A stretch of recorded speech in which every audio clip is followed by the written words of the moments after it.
Hey girl, hey! Today we are talking about staying together forever. I'm Shamika Sanders, and beside me are my lovely co-hosts Kiara Kelly and Brandy Victorian. Hey!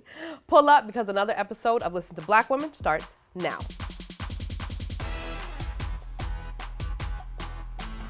We all know those couples who have been in a relationship for a really long time, and we tend to praise these relationships, but what about the fact that they may be unhealthy or toxic?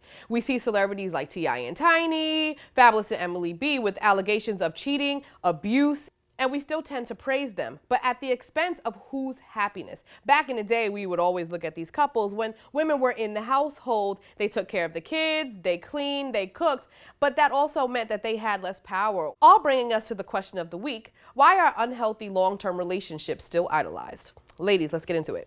When it comes to the topic of long-term relationships and how they're viewed, there seems to be a generational divide. So on one hand, you have people from the olden days who were forced to make marriage decisions based on financial status, social status, or just child-rearing purposes only. Now, when you flip it, we're making marriage decisions based on, are you my soulmate? Are you my true love? And that can make expectations of marriage balloon out of proportions. And what we really need to have is a balance between practicality and idealism. You know, I think you're absolutely right, because we forget that marrying for love is a relatively new concept. Men still make more money than women, and so you do still feel this dependence, I think, on men in a lot of ways. And to uproot your entire life, particularly if you have children, is a very hard thing for a lot of regular, everyday working women to do. And then you do have to also consider there's women who want to live a luxurious lifestyle. And so I'm not going to be excited that you've been married for 25 years if your husband has cheated on you that entire time. And also the idea like, no, divorce is nothing. Like, nobody cares. I'm a divorcee. Okay, whatever. You know, but in our grandparents' time, I mean, there was very much frowned upon. Times have definitely changed from back in the day when our parents and grandparents have been married. And I think about Will and Jada Pinkett. They did a Red Table Talk. They were talking about divorce, and that was just off of the table for Will Smith, he said.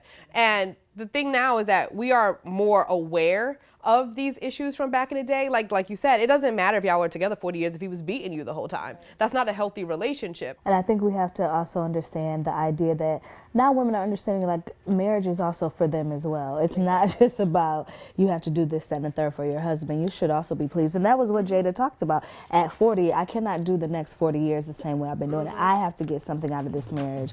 Speaking of social media, let's take to these social media streets. Letitia Dion wrote on Facebook, "Your granny's 40, 50 plus year marriage isn't goals to me. If she had to accept nonstop infidelities, struggle love, second-class citizenship in her home, silencing herself to survive it, seeing her man's face in neighborhood kids." Woo, this is a word. It's still going on, y'all.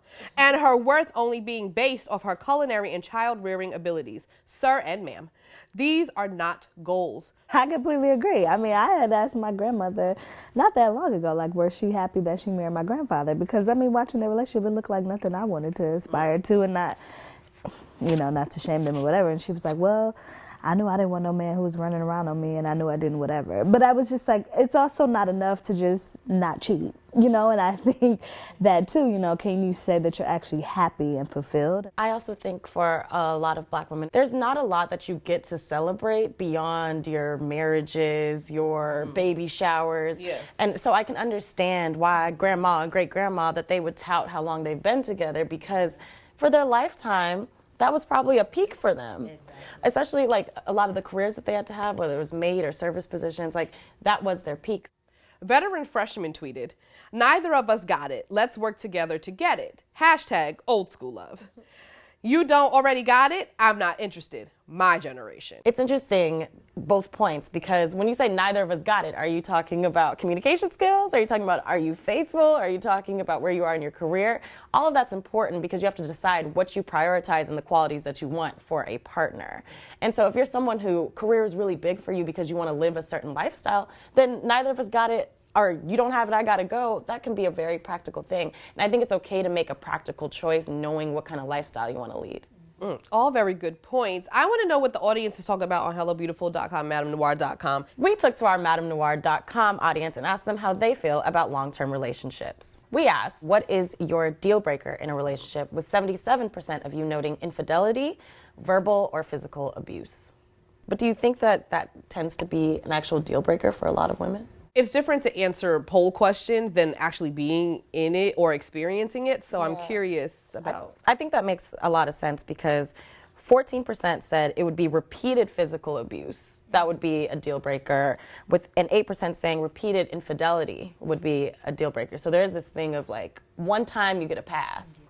We also asked, would you be willing to work out a toxic relationship, or would you just decide to be single and move on? With 90% saying they'd rather be single than work out a relationship. I hope so. That's what you would hope. But the hard thing, the psychology of that is it's very difficult to identify when you're in a toxic relationship, especially things that are like insidious and manipulation and emotional abuse. And you may be like, I don't like the way he talks to me, but you may not be able to pinpoint that that's toxic relationship. We also asked, do you find yourself admiring your family members or friends who have been in long-term relationships, but you know that they've dealt with some major issues that probably shouldn't have been worked out? With 84% of you saying, no, you don't admire them. I don't think that's true, but. Especially like hashtag relationship goals. If you just scroll through that, you don't need to know none of these people's stories. The facade will sell you down the river. You will. Yeah, I mean, once you know their stories, then you have to make a decision. But if you're just like looking, it's really easy to just be like, oh, this looks great. And I mean, it's fair for you to be like, this is just based on what you're going by, what it looks like. Yeah, or even if you think of how present hashtag Black love is. Yeah. And everyone just desiring Black love because it's such a huge thing. And of course it's great. We want to celebrate within our communities loving each other. But at the same time, what's the expense of Black love? Yeah. You know, is Black love worth your heart, your pain, your emotional, mental state, your body? The lies. And I think sometimes we got to get outside of the hashtag into the life that you're actually living.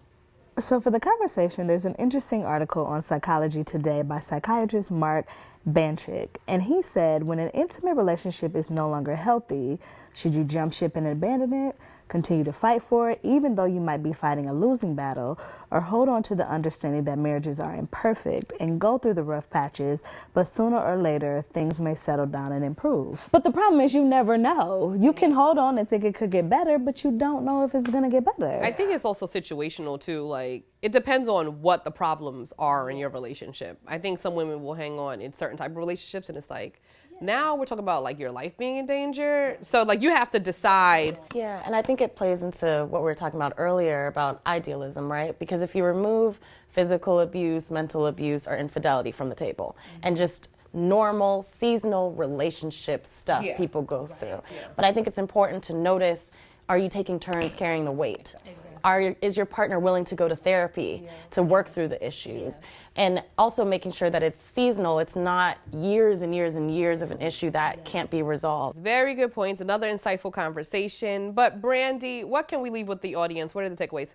We've written about this on Madame Noir. You really need to let go of this idea of relationship goals, because when you're looking at people, you have absolutely no idea what they've gone through, whether it's your grandparents who not telling you the whole story probably, or a picture you see on social media. You have no idea what's behind that. So you have to understand what you need in your own relationship, and your relationship should be what you idolize, what you want to feel, what you want your partner to feel is much more important than just attacking on a number to how long you've been able to stay with someone. Ooh, great points. That was a word, Brandy. That was a great final thought. So guys, until next time, check out HelloBeautiful.com and MadameNoir.com for that article, and have a blessed one.